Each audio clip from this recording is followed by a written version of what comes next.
Doctor হয় কিন্তু দাদাজনৰ পৰা ল'লোঁ 2 পাত চাবি আছিল ভাল। আজি 2 তাৰিখ শিৱসাগৰত আহি পিনে মই এই চেভুলেট চেলখন ল'লোঁ আৰু দাদাজনৰ নামতে গাড়ীখন আছে আৰু দাদাজন ফাৰ্ষ্ট অনাৰ হয় আৰু আমাৰ নামত আজি ট্ৰেন্সফাৰ কৰি ল'লোঁ গাড়ীখন। উইদাউট ট্ৰেন্সফাৰটো দিব অলপ প্ৰব্লেম পাইছিল। আজি কোৰ্ট বন্ধ আছিল, 2 অক্টোবৰ হয় গান্ধী জয়ন্তী।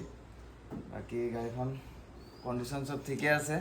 দাদাজনো নিজে ডক্টৰ হয় কিন্তু দাদাজনৰ পৰা ল'লোঁ 2 পাত চাবি আছিল ভাল লাগিলে লগ পাম আকৌ কেতিয়াবা। আমি ৰাতিপুৱাৰ পৰা ইয়াতে থাকিলোঁ। দেখাই দিয়া গাড়ীখন। ৰানিংটো দেখাই দিয়া।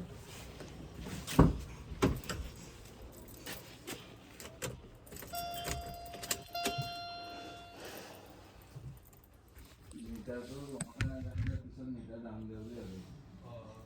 মই মিটাৰ যাম নিদিলোঁ যদি গাড়ীখন মিটাৰটো চলা